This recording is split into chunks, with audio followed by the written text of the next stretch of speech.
Welcome back, adventurers, to the Lucky Die. Previously, Balance is informed he needs a better education. Rhal becomes the ultimate team player, and Zaltanna makes a new best friend. Upon leaving Falsum, our inmates came across the ever-present threats in the form of 3 Celestials. After being warned by the Sandman that he was interested in Zaltanna's dreams, the Valkyrie was forced to leave her sentient longsword behind. Having survived the threat, and having gained a new, if not wholly trustworthy new friend, will they get to Dari without further incident? I guess you're about to find out. Welcome back to the Lucky Die.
The last we had left it, you had the world's greatest set of teamwork happening as you managed to fix the back axle of your cart.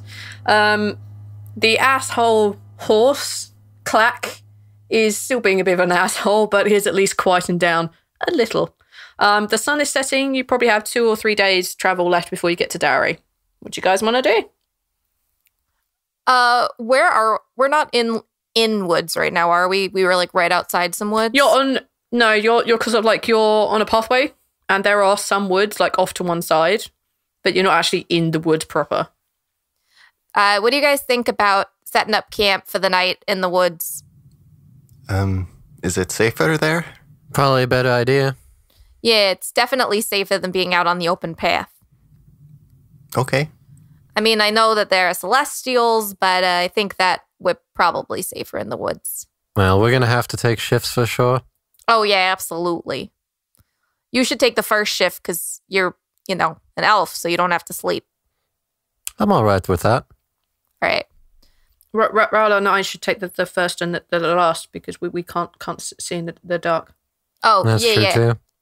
You should take the first shift in the dark, and then I'll take the second. So, Caden, Balance, me, Rhal. Rhal should take the very last shift because he did get injured today, and I didn't get to fully heal him up, so he probably needs the rest most of all of us. I mean, I can stay awake. Yeah, but Caden volunteered for either the first or last shift, and I just think it makes more sense that way. Okay. I don't have a problem with that. But let's set up a camp. Let's get the horses sorted out and the cart pulled out to one side. All right. Caden leads the horses since he has a better animal handling than anyone. Oh yeah, we're terrible animal handlers. I mean, I have a +3. Come on, guys.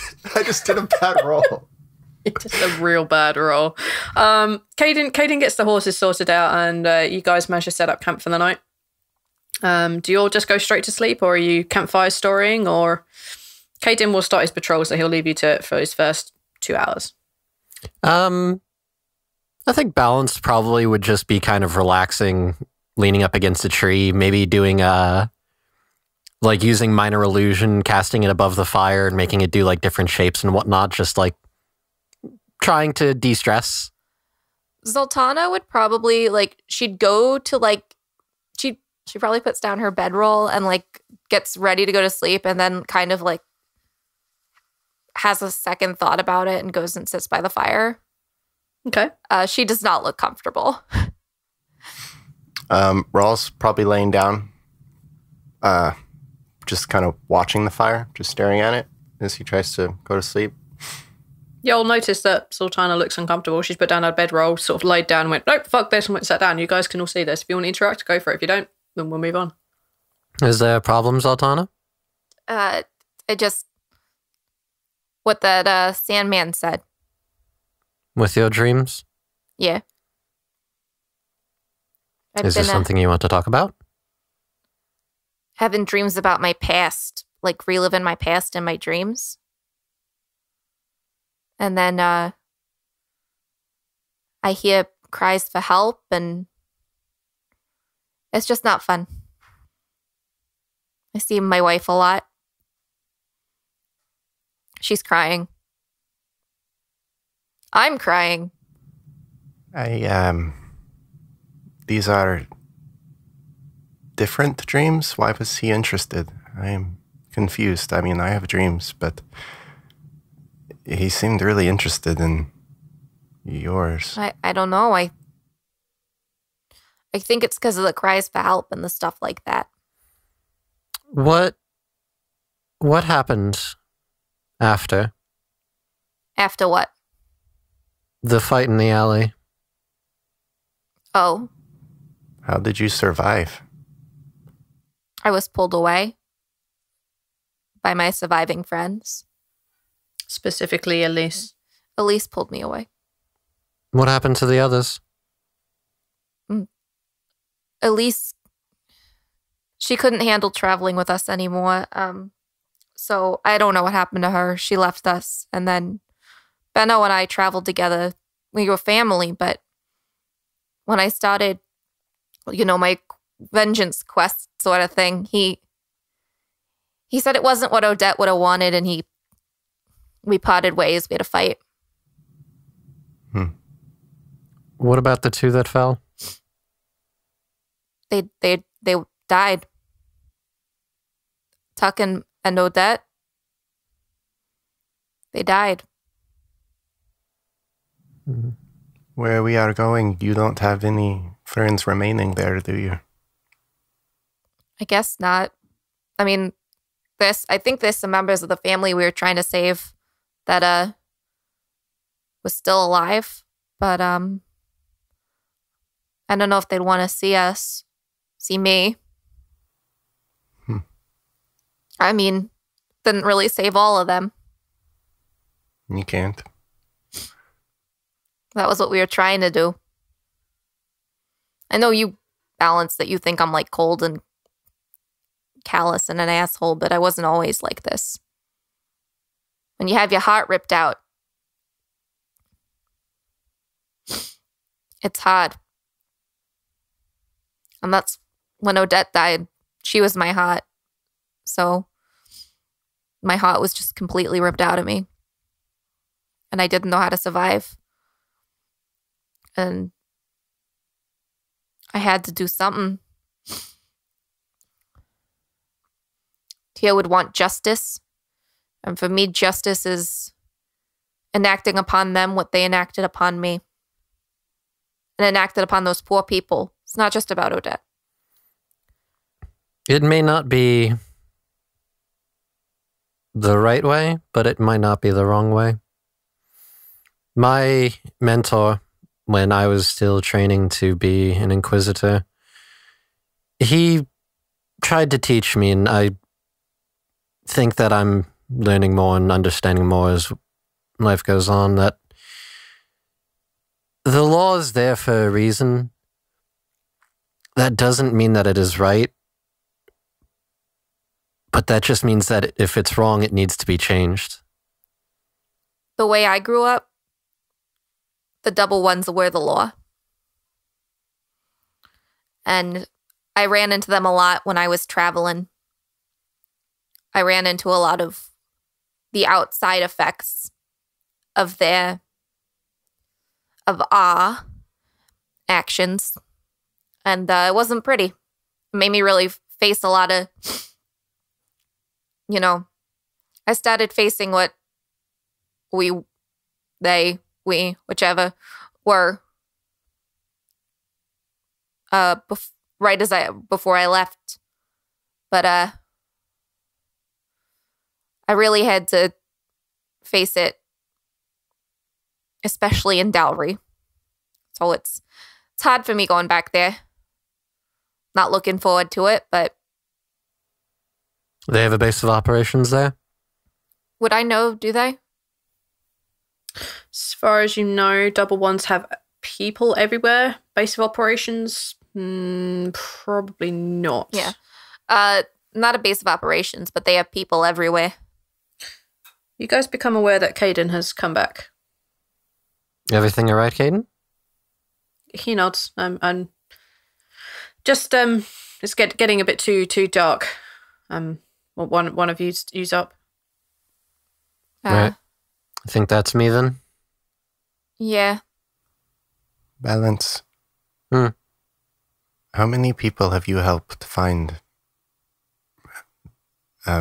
justice?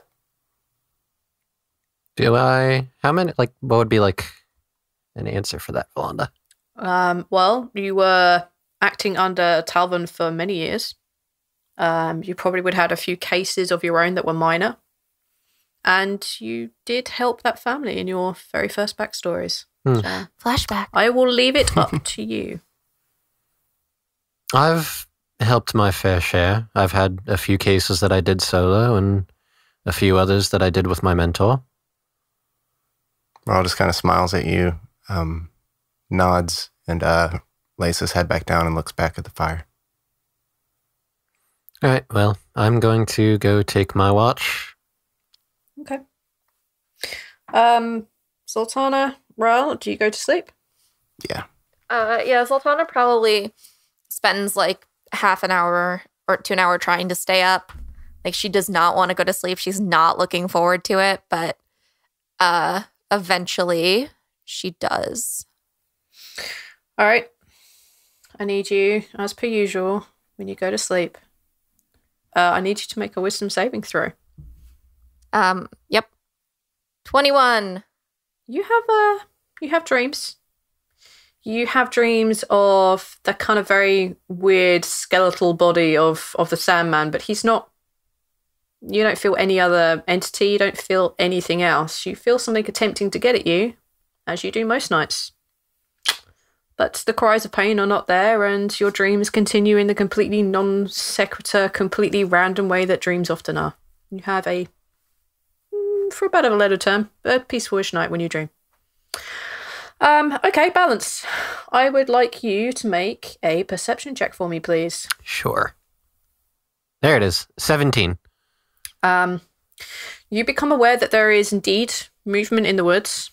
You hear the howling of wolves. You hear like the rustling of bushes, but they don't seem to be particularly close. You kind of get the idea that there are little bunnies bouncing around, but you don't really see them so much. Other than that, your watch is kind of peaceful. While Balance is on his watch, he probably pulls out his signet ring. Yep. And just is kind of like absentmindedly just kind of like twirling it around in his hand, sliding it on and off of his finger. Just kind of thinking about when he was actually an Inquisitor. Sure. Okay. Even if a junior one, but... Even if only but a junior one. Yeah. Take a history check for me. 19. 19.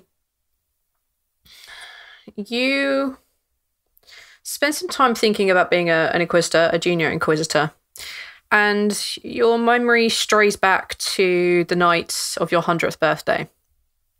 Your memory strays back there. You are thinking, considering the moves, considering the words, the last words that your mother really ever spoke to you. And you begin to think and work out who was there, the people you were supposed to meet. And you remember you were supposed to meet a drow friend of yours, but he never seemed to arrive. You expecting him after midnight, but thinking about it, after midnight, that was after you were already thrown and tossed away, before you were already removed from being, well, Laffian.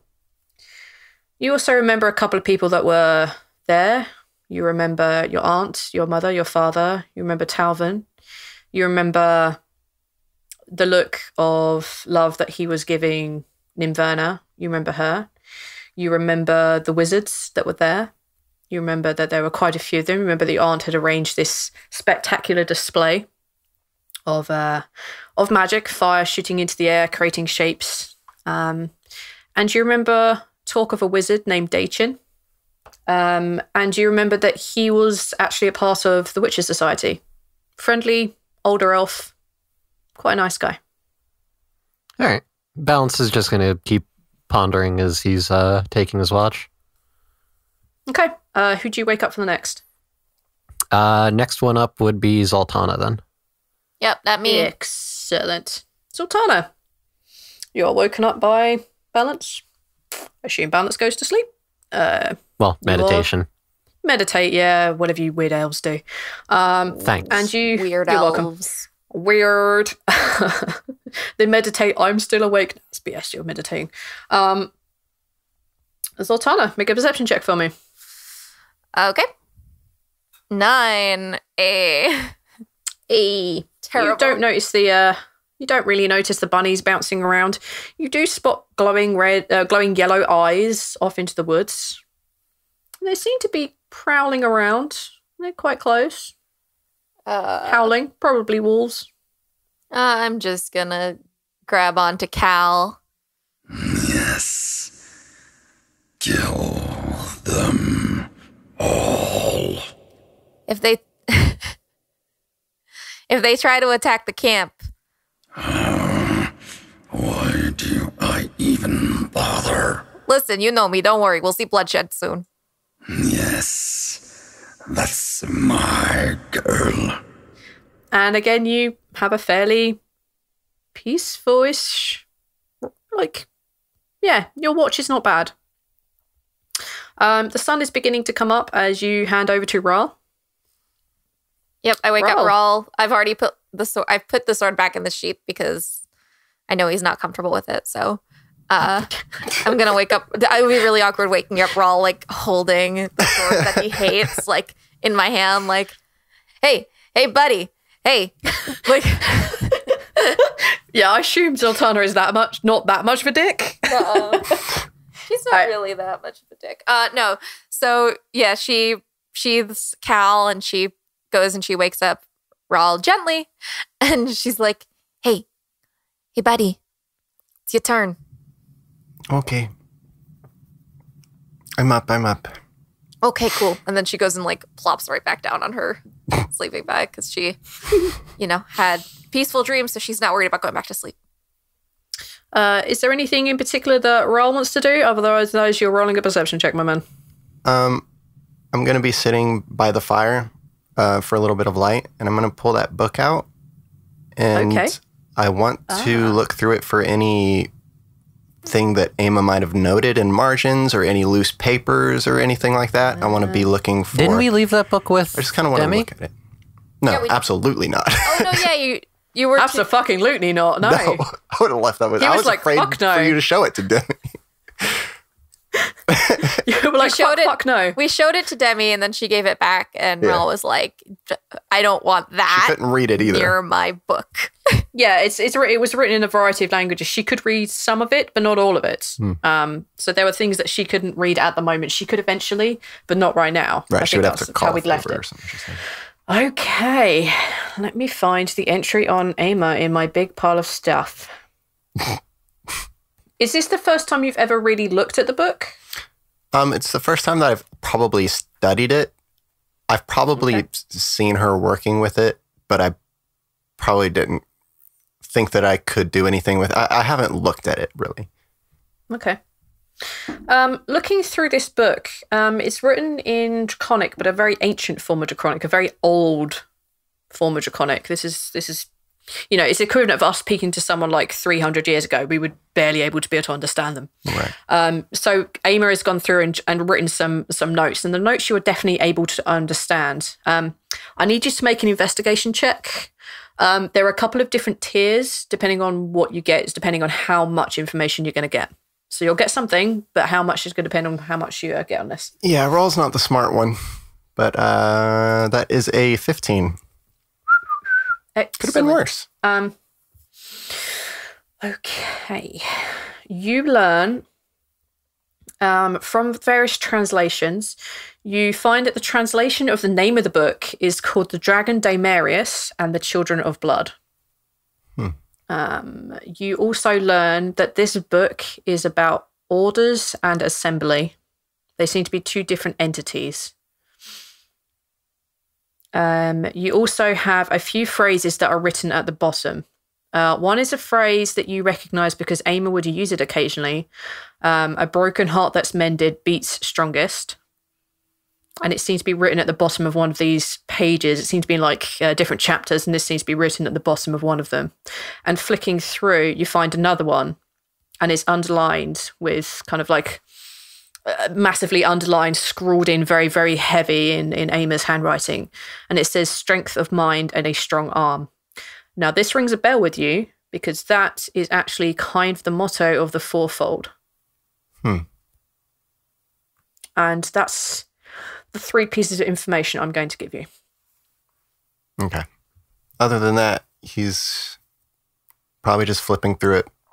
You just occasionally see things are underlined. Some scrawl in Aimer's shorthand. You don't always understand Aimer's shorthand anyway. There are a couple of sentences here and there that seem to make no sense, any real sense, like assembly ? Order ? Shelters. There's a couple of things here and there, especially in shorthand, you don't see a couple of words underlined, which don't make no sense to you. They just appear to be a jumble of letters and runes. You don't really understand what they mean, and possibly neither did Aimer. But you know that she was working on translating this. This is all you can really pick up in this kind of like time frame, I guess. Yeah. Okay, that's. I'm going to say that's probably going to be your watch. Yeah. You don't get attacked by wolves. You guys are okay. What do you guys? It's now morning. The sun is up. The birds are tweeting in the air. The bunnies are hopping around the edge. Caden is awake. The horses are happily chewing grass. Unless anyone wants to say or do anything. Zaltanna's gonna wake up and say good morning to Cal. Good Lord. A glorious morning for killing. Yes. You are attuned. What? You are now attuned To Cal? to Cal. Yes. And also Be my best in line with waking up as you do normally when you play some of these BS games, you are now all leveled. Except Caden, who stays at his scrubbly level 7. Hooray. Poor Caden. All right, you guys are going to get back on the road, other than saying good morning to Cal. Yeah. Right. Wicked. You guys continue making your way. Apart from the odd attack by wolves, which you managed to fend off fairly quickly, you guys actually make it to Dowry in good time. Nothing really majorly significant happens on this road. You guys get there in pretty good time. You arrive it's mid-afternoon by the time you arrive in Dowry. Dowry is a little village, little town. It's surrounded by a wood wall. Basically they've taken trunks of trees and ran them into the ground, branches, that kind of stuff. There's a little walkway on the top of this, and people seem to be walking up and round and around this thing. The wall is probably about 10 feet high, something along those lines. There's a gate of sorts, manned by a couple of guards. There is inside the buildings are made of wood, much like log cabins. There are two buildings made of stone with thatched roofs. One of them, Zaltanna would know, is the inn, and the other is essentially like a school of sorts. For the little ones. It also serves as a village hall when needed, that kind of thing. You would know this from having been in Dowry before. Yeah. The people here look kind of poor, a little bit malnourished, but on the whole, happy folk wandering around, minding their own business. You notice that there are a couple of buildings outside of this wooden wall. They don't look in terrible repair, but they don't seem to be doing as good as the people and the buildings inside. There's probably a good dozen and a half buildings in here. There's a lot of people wandering about. There's a mixture of dwarves and elves here, mostly elves wandering in this little area. Yes, and this is what you guys see in the afternoon. The hustle and bustle of an average day. Sweet. Zaltanna's gonna turn to the guys and be like, so Eh. Game show buzzer. You got your accent is wrong. So do you guys want to go to the inn and get a room, and then we can try to figure out? I can take you to the alley. Is that what we're thinking, or Why are we going to the alley? didn't you think? Wait, why were we in Dowry? Didn't you think that one of the guys would be here because? No, we were looking for one of the pieces. Yeah, that's what I thought. I thought that the theory was that the pieces would be in places of significance to our lives because you have one No, of them not in your our brain. lives, to his. Oh, I misunderstood then. Never mind. Balance. Balance is rubbing his temples. You are rubbing your temples because you are hearing Marnak's voice. Oh, hey, buddy. And he says, the items can move from A to B. They can be wherever they want. They may have started in places that were significant to me. But that does not mean they are here. It has been a few thousand years. Thank you for that. Dowry was never a place of importance to me. Oh, But I do feel it is close. any general sense of direction? Not really. I just know it is close. It's an aspect of me. But I cannot pinpoint. I'm sorry. And you feel him retreat. Okay. You can go after him if you want, but you feel him retreat. Yeah. Balance is just going to say into the void of his mind, I appreciate you at least talking to me again. And it's a very stony silence. Okay, well, that was actually fruitful. We are in the right place. We just need to find where it is that this item is. Is there... Zaltanna, you know best. Is there a Witches' Society establishment here? Would I know that? It's not here. No, there's not. Are there any magic shops? Any stores of such? Bali? Are there any shops where one would trade and sell magical items? Probably not so much. This is only a small village. It's only a small town. Magic items are still, like in most D&D worlds, they are not readily available to everyone and cost a fortune. Having a magic shop specifically here, they'd probably go out of business pretty quick. No one could really afford it so much here. I mean, you have clerics and paladins and that kind of stuff, magic derived from faith. That would be the most common type of magic here, but nothing specifically like you could buy a magic spell book or a wand or, you know, that kind of thing. They would be a little bit pricier. So I say, nah, not really. What about blacksmiths? Yes. Blacksmiths, yeah, there's definitely a blacksmith. It may be a good idea for us to check with a blacksmith. Perhaps they've seen the shield come in. All right.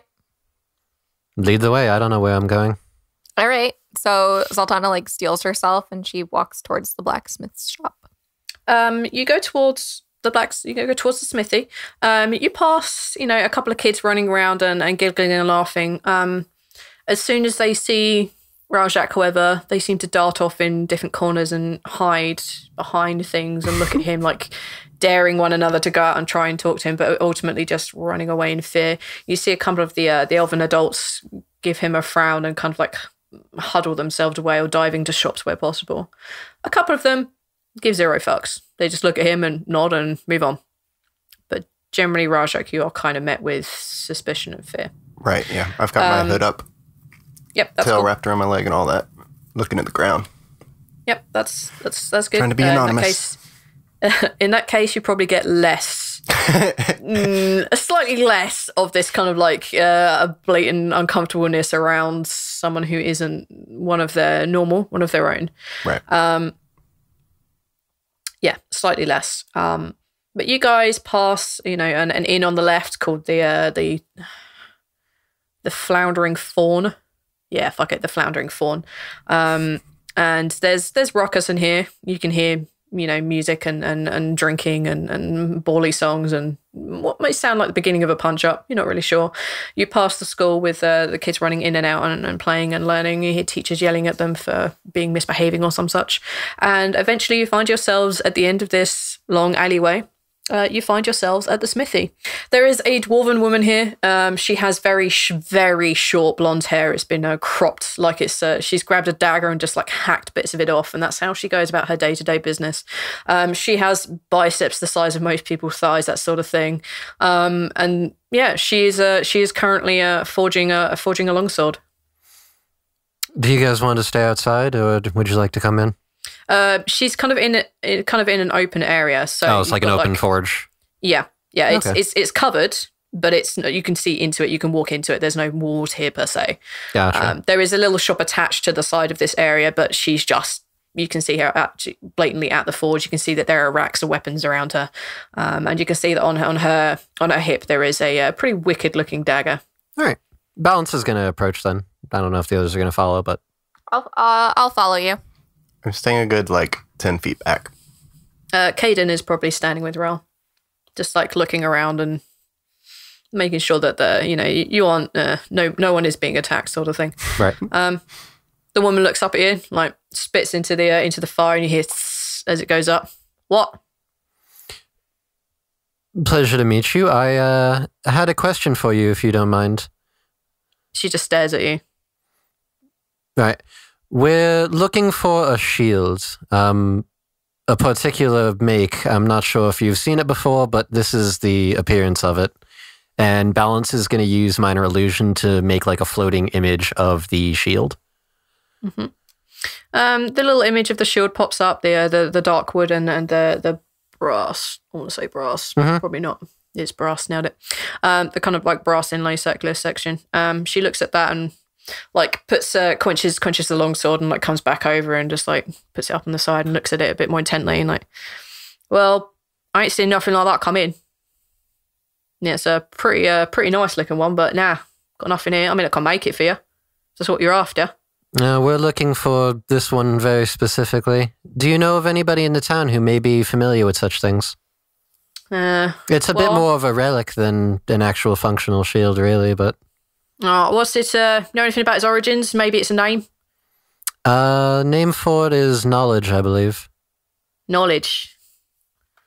Well, the old adage of best defense is knowledge or whatever bullshit, but no, I tend to agree. Doesn't ring a bell, like at all.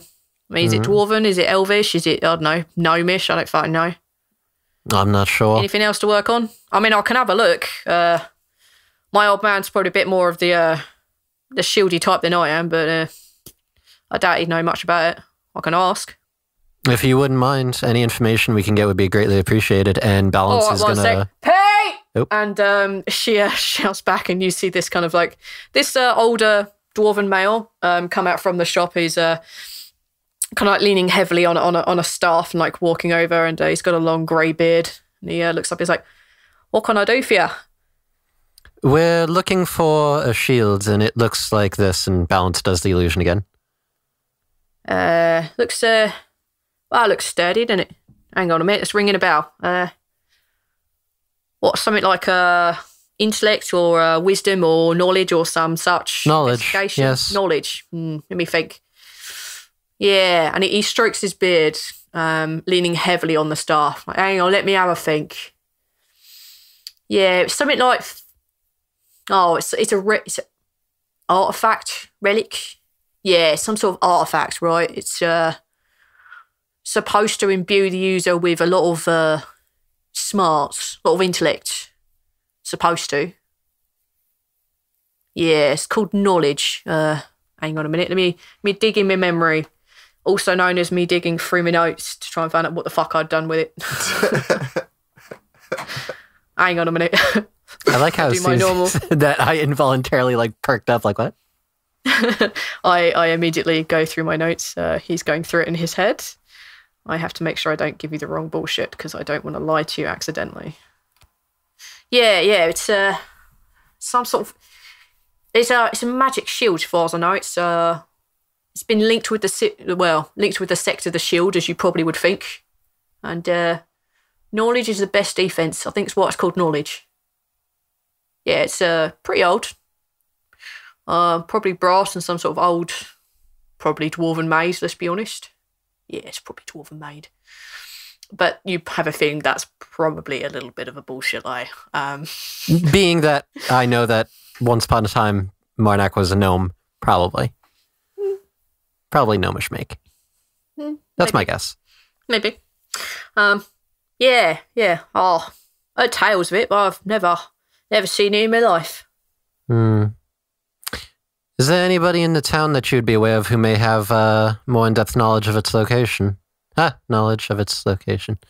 You're a funny one, mate. And you see the daughter just roll her eyes and go back to hammering this longsword. Nah, I'm probably your best bet. Nina. I mean, this thing's got to be, what, 4, 5, 6, 7, 8,000 years old? I don't know for sure. I mean, I don't know where the fuck it would be. I mean, if you found it, I'll give you a pretty penny for it. I mean, I'd sell the daughter for it, if you know what I mean. Yeah, he points over at the girl. He just hits this longsword with a resounding thud. Nice little ring comes out of it. She's getting slowly more irritated. No, unfortunately, we're looking to find it for personal reasons. We have reason to believe that it's somewhere here. What, in this little town? Are you fucking kidding me? Wow. Well, if that's what you believe, then there's no amount of this like magic shield is ever going to help you, is there? Go on, get away with you. And he kind of like hobbles back into the shop unless you stop him. Right. Well, I mean, if you don't have any more information, I'm willing to pay, but I suppose not. And Balance just starts walking away. You see his head turn as you say money. And then you see that calculated look of, I actually don't know anything else. And he just goes back into the shop. Right. Well, it's more information than we had, but not the information we needed. Zaltanna, is there anything you can think of? You're the one that knows this town best. Something like this, if it's not openly known, then chances are it's either being hoarded somewhere or lying forgotten somewhere. I guess I'll roll a history to see if I can remember anything helpful. Sure. She rolls a nat 20. You know exactly where it is. Well, why did we talk to the guy? Zaltanna? I'm sorry. Nat 20 or not, I will not. Oh my god. 4. It wasn't a nat 20. 4. 4. Nearly the opposite. You would have no fucking clue in any way, shape, or form. The only real history I can give you is the fact that you have been here before. You know that there is a mine shaft here before, which is I think what Demi may have been chatting to you guys about before. But you have no idea of where it is at all. I mean, you just know that there is a place here. I mean, you have nothing. I got nothing. Yeah. That mine shaft fit was helpful. That's just a reminder that you were. I didn't remember that. Does your character remember that at all? No. He probably didn't remember. If Arch didn't remember, I'm going to assume that Alice would remember. Oh, wait. Demi was talking about that mine shaft. Or Kythea. I can't remember which one. One of the two. I know. Or Kythea. I can't remember which one.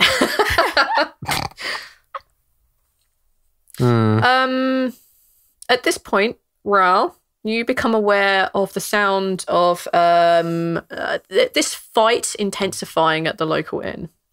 And you see a couple of dwarves being thrown out and an elf who seem to have acquired some bruises. Are the locals usually rough? And Rhal points Zaltanna towards the ruckus. Do I recognize any of them? Probably not. But you do. Let me see how far. No, you don't recognize any of them. Okay. Yeah, it's a little town, man. Shit happens. People get in fights. You want to go check it out? I don't want to get into it, if that's what you're saying. Well, not, get into the fight, but go check out the people, see if they're trouble. We're not here to solve every little problem that we come across. We should try to find wherever this mine shaft is and try to be on our way. Your best bet to find out about the mine shaft is the local bar. And Well, I can just ask the blacksmith. Thrown out of the local bar. I don't follow the logic here. Oh my god. Zaltanna's gonna walk over towards... Okay. Balance is like walking behind Zaltanna, like next to Rhal, just being like, I don't understand the logic here. Why would you talk to the idiots in the bar? I don't know. I mean, maybe there's an underground in the bar, like in Folsom. We can't assume that there's one in every single bar. That would just be too obvious. You would think the law enforcement would have caught on to that. I don't know. I've only ever been to Folsom, and the law enforcement there was paid off. Zaltanna's gonna walk up. Do you mind? I will not paid off. Not you, Caden. I mean, I don't know the situation that you had with all of that, but... To be fair, Caden, you're also not like a town guard. You're like the prison guard. It's a little bit different. True. We've taken people in from that area before, but nothing... I don't know the situation here. They seem to have guards, and as you arrive at this ruckus, you see that the two elves have gotten back up. They pulled the dwarves to their feet, and they seem to be going back inside. They seem to be laughing and smiling a bit, despite the bruises that they have acquired. And they're making their way back inside the bar. Zaltanna's gonna also make her way inside the bar. As you make your way inside the bar, you can see that tables have been knocked over and like various like glasses have shattered, earthware, that sort of stuff. And you notice that they're being put upright by a variety of people. And you see that on the bar, there stands a dwarf. And she is wearing very bright, illustrious belly dancing gear. And she seems to be swaying across the top of the bar, hiccuping occasionally, and dancing. Yes, you do recognize her. Zaltanna walks out of the bar. Oh. That You was see fast. Zaltanna walking straight back out the bar. Oh. Are we done No. here? Is it bad in there? No, it's fine. Remember how you asked me what happened to my friends? Right. One of them is in there, and I know she's not going to want to see me. I could go talk to her. I guess if you want to, she's the one belly dancing on the bar. Well, I mean, maybe she knows something. She has been here for a while, maybe. Yeah, Should we not mention your name? Mention your name? I don't know. Maybe you should just come in anyways. I mean, it's your friend. Just stay here. How did you leave things? Not well. My wife had just been murdered, and the guy that she was in love with had just been murdered. So, not well. But you both went through the same thing. We took it differently. Oh. She got sad, I got angry. It, didn't mesh well. There was fighting. Are you guys doing this in the doorway? Like right Probably outside. like outside. Yeah. At disadvantage. Because she is rightly hammered. But she still notices the back of Zaltanna. Oh, good. And you hear someone jump off the bar. And you hear like, no, get back on the bar. It's the best thing ever. Come on. And you just hear her say, just fuck off. And she just pushes her way through and she taps Zaltanna on the shoulder. Hi, Elise. Zaltanna, so good to see you. And she throws her arms around you. She is very drunk. You guys not hugging her, you can still smell the fumes coming off of her. Zaltanna visibly relaxes. Like, she really thought Elise was gonna, like, punch her or something. And she would have let her. Doesn't mean she's not going to. Oh, fair. She pulls back and, like, she has clearly trouble trying to, like, keep you in focus. And she says, What are you doing back here? I mean, it's a lovely place. I'm here on a mission. We had a mission. Do you remember how we had a mission once? I do. That was a really long time ago. It was. Why are you here? I never thought you'd want to come back. I'd nowhere to go. And I was just drinking, and I thought, well, why not come here and drink? It's a good reason to drink. You know, because of the things we did. You did, we did, I did. They did. And she like leans over and exaggerated whispers like, trying to find them. But I can't find Benno. Yeah. After you left, he and I had a fight. No way. Really? I mean, you have a fight with anyone? I'm surprised he's still alive. Balance chuckles. Yeah, we're all laughing. That's excellent. How do I know you didn't murder him too? Why would I kill Benno? Because you like killing people. That's what you do. That's what you did before, and that's what you do now. You're just a killer. I'm not a killer. No, Benno's not a killer. You're a killer. Scum. Zaltanna looks hurt, but she quickly like shakes it off. Yeah. Cool. Well, I'm gonna have a drink. And she kind of like falls into the door frame. Zaltanna puts out her hand on Elise's shoulder, and she says, let me buy you a drink. It's the least I can do. You need to buy me a brewery. That's not even a tiny amount of what you owe me. And she falls into the bar and just like grabs hold of the bar and pulls herself up on a stool.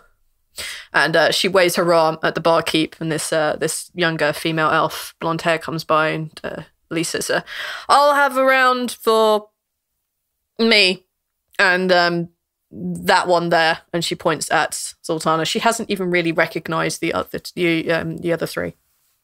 Totally okay with that. That's fine. Balance is enjoying the show. The woman, the barkeep comes back. She pours 2 drinks out. She leaves the bottle of whiskey next to Elise. Zaltanna goes up to the barkeep and says, what do I owe you? Or, sorry, what do I owe you?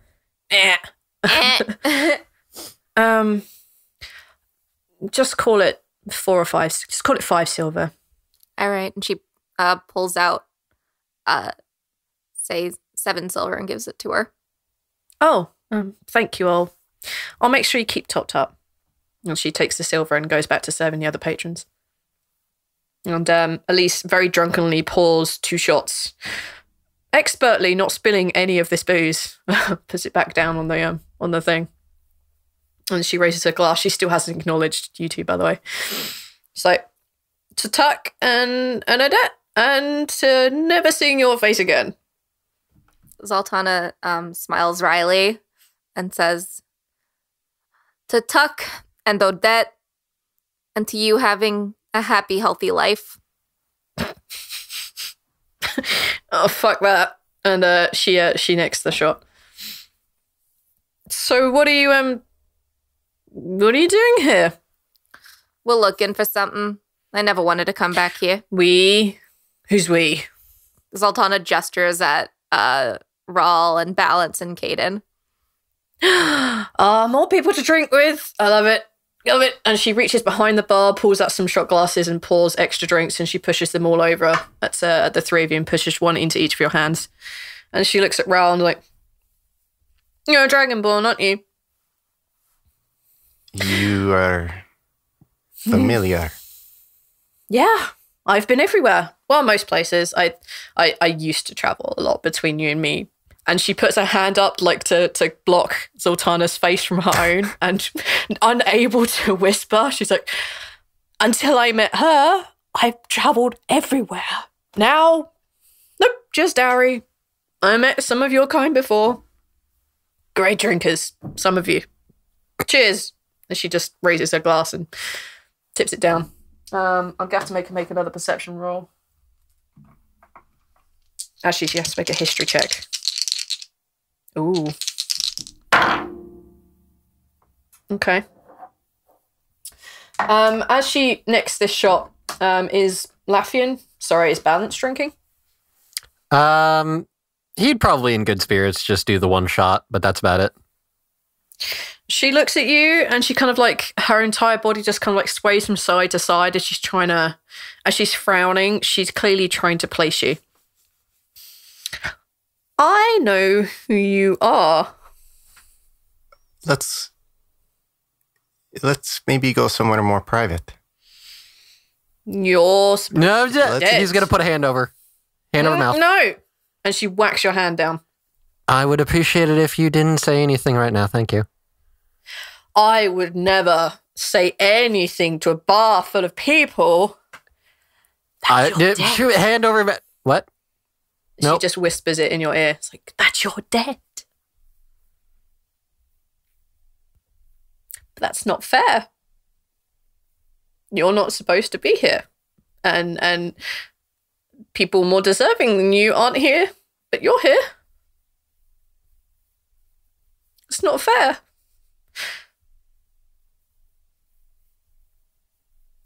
And she just like shakes her head and you can see like tears are forming in her eyes. Zaltanna reaches out and like does like the comfort rub on her shoulder like that. She puts her hand over her shoulder and like touches yours. And she just holds it in place. Like, it's not fair. He's here and they're not here. And they're gone. I know.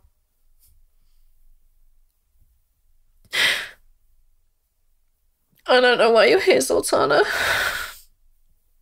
I'm really glad you are. And again, she just throws her arms around you and she just becomes a dead weight in your arms as she passes out. Zaltanna like holds her but like motions to the barkeep. Yeah, she comes over. No, don't worry about it. Does she have a home? Do you know? We have an arrangement. She has a room upstairs. I can take you to it. Come on. All right. Are you staying with her? Yeah. I mean, she might hit me in the morning, but yeah, I'll stay. You're not the first person she would have hit in this bar. And she looks over at the four that had sort of been partially ejected from the bar earlier. What happened there? As she basically like jumps over the bar and leads you towards the back as you're asking this. Like, they thought her belly dancing was something that they could touch, and she proved them to be wrong. That sounds like Elise. Yeah, she's a bit troubled. Not really sure why. A long time ago, somebody really important to her died in a very violent way. We all have baggage. And she steps back and gestures you into the room. The room is pretty small. There is a bed. There are a couple of chairs. Clearly, Elise's stuff is here, and she's clearly been here for a little while. Hey, everyone. It's me, Zaltanna, as voiced by the lovely Casey. Geez, this was not a fun episode for me. Getting to see Elise again just had. Wonder if she'll ever forgive me. Anyway, we really appreciate you guys listening. Keep listening. Leave us a review. It really helps us get out there to new people, new listeners. Check us out on Twitter at TLDpad. And you'll find links to the cast's Twitters on our Twitter. Facebook, The Lucky Die Podcast. Check out our network, the Spark Network, at thespark.network. You can find links to our sister podcasts. They're really great. You should check them out too. We also have a website, theluckydie.com. And yeah, just want to say again, thank you guys for listening, and have a great day. Better than mine, at least. The Spot Network. Imagine what your idea can do.